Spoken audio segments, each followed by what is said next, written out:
പരിശുദ്ധ പരമ ദിവ്യകാരുണ്യത്തിന് എന്നേരവും ആരാധനയും സ്തുതിയും പുകഴ്ചയും ഉണ്ടായിരിക്കട്ടെ. പരിശുദ്ധ പരമ ദിവ്യകാരുണ്യത്തിന് എന്നേരവും ആരാധനയും സ്തുതിയും പുകഴ്ചയും ഉണ്ടായിരിക്കട്ടെ. പരിശുദ്ധ പരമ ദിവ്യകാരുണ്യത്തിന് എന്നേരവും ആരാധനയും സ്തുതിയും പുകഴ്ചയും ഉണ്ടായിരിക്കട്ടെ. സ്വർഗം നമ്മളുടെ സ്വന്തമാണെന്ന് ഓർമ്മിപ്പിച്ചുകൊണ്ട് വീണ്ടും പരിശുദ്ധ മാതാവിൻ്റെ സ്വർഗാരോപണ തിരുനാൾ. നമ്മൾ സ്വർഗത്തിന് വേണ്ടി ജനിച്ചവരാണ്, മറന്നുപോകരുതെന്നേ.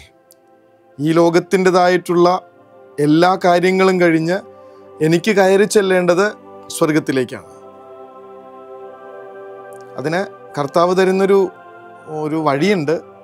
അത് കൃത്യമായിട്ട് ജീവിച്ചത് കൊണ്ടാണ് പരിശുദ്ധ മാതാവ് സ്വർഗത്തിലേക്ക് കയറി ചെന്നത്.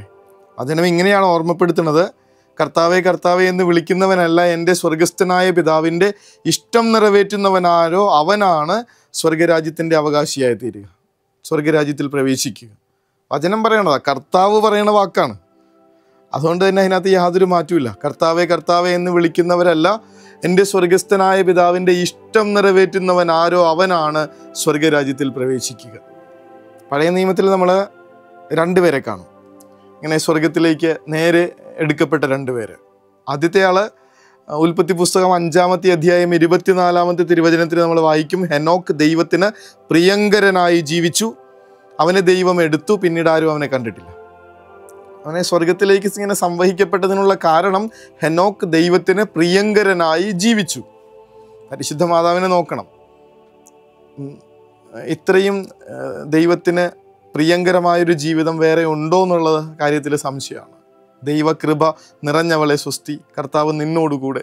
ഇങ്ങനെ മാലാഖ വന്ന് മറിയത്തിനെ സ്തുതി പറയുന്നെങ്കിൽ അത് ദൈവം പറഞ്ഞയക്കുന്ന ദൂതനാണ്. ദൂതൻ പറയുന്നത് ദൂതൻ്റെ വിഷയല്ല, നേരെ മറിച്ച് ദൈവത്തിൻ്റെ ആശംസയാണ്. നന്മ നിറഞ്ഞ മറിയമേ സ്വസ്തി.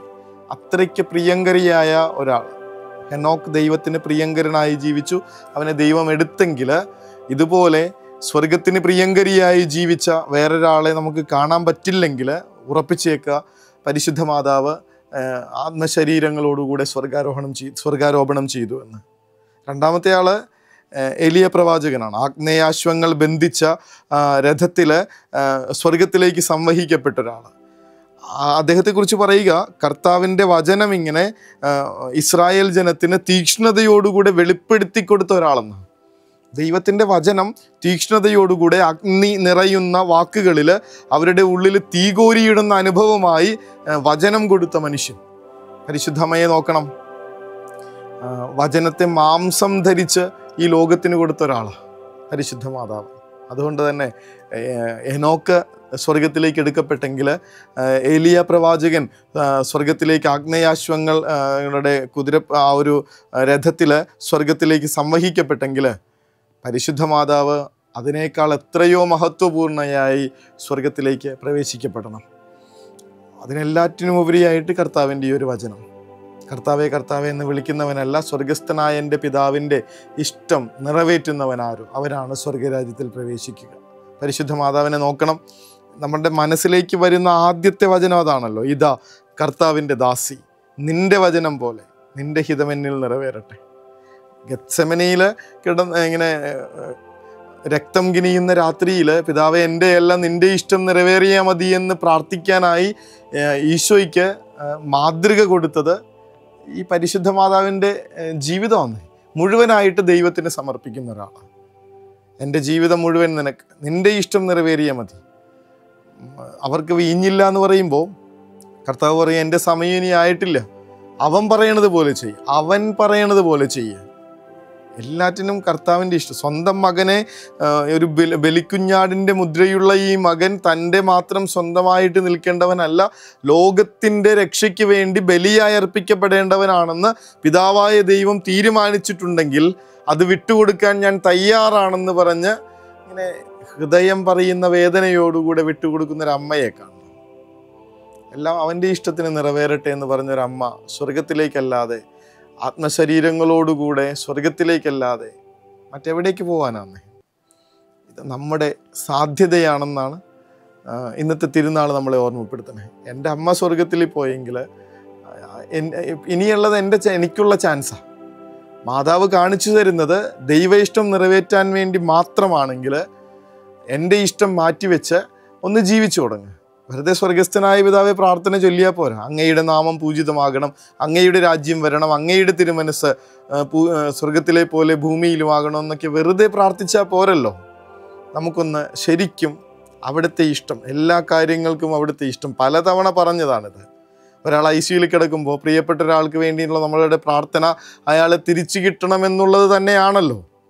പിതാവേ ഈശോയെ നിൻ്റെ ഇഷ്ടം എന്താണെങ്കിലും നിറവേറിക്കോട്ടെ എന്ന് പ്രാർത്ഥിക്കുന്ന ഒരാൾക്ക് സ്വർഗം സ്വന്തമെന്ന് ഇന്നത്തെ തിരുനാൾ നമ്മളെ ഓർമ്മപ്പെടുത്തും. പിതാവേ പിതാവേ, കർത്താവേ കർത്താവേ എന്നെ വിളിക്കുന്നവനല്ല, എൻ്റെ സ്വർഗസ്ഥനായ പിതാവിൻ്റെ ഇഷ്ടം നിറവേറ്റുന്നവനാരോ അവനാണ് സ്വർഗരാജ്യത്തിൽ പ്രവേശിക്കുക.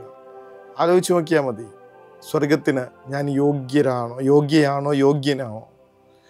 ശരിക്കും അതെനിക്ക് വേണ്ടി മാറ്റിവെച്ചിരിക്കുന്നൊരിടമാണ്. അതിനും പറയുന്നുണ്ട്, നമ്മൾ സ്വർഗത്തിൻ്റെ അവകാശികളാണ്.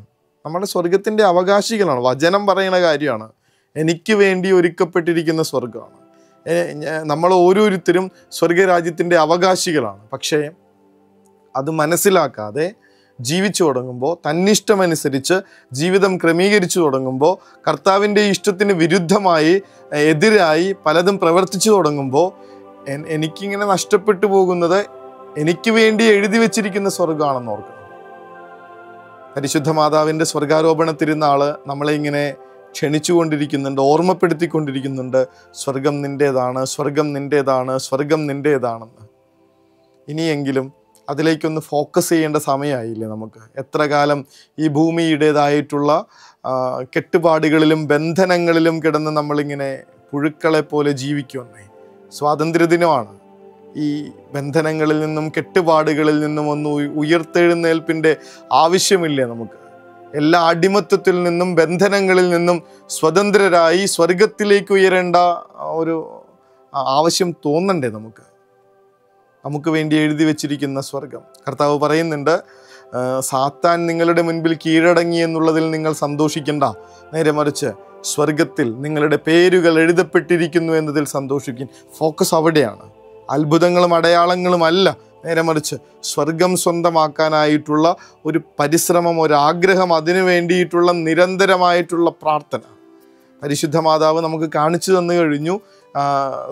സ്വന്തം അമ്മ ഇങ്ങനെ സ്വർഗത്തിലേക്ക് കാലെടുത്ത് വെച്ചിട്ട് നമ്മളിങ്ങനെ കരം പിടിച്ച് വിളിക്കുന്നുണ്ട്, കൂടെ പോരെ. ഇങ്ങനെ സ്വർഗത്തിലേക്ക് കയറി ചെല്ലാനുള്ള മനുഷ്യർ എത്ര കാലം ഈ ഭൂമിയുടെ കെട്ടുപാടുകളിൽ ബന്ധനങ്ങളിൽ ഇങ്ങനെ കിടന്നു പോകുന്ന ആലോചിക്കണേ. സ്വതന്ത്രരാകേണ്ട സമയമായിട്ടുണ്ട്.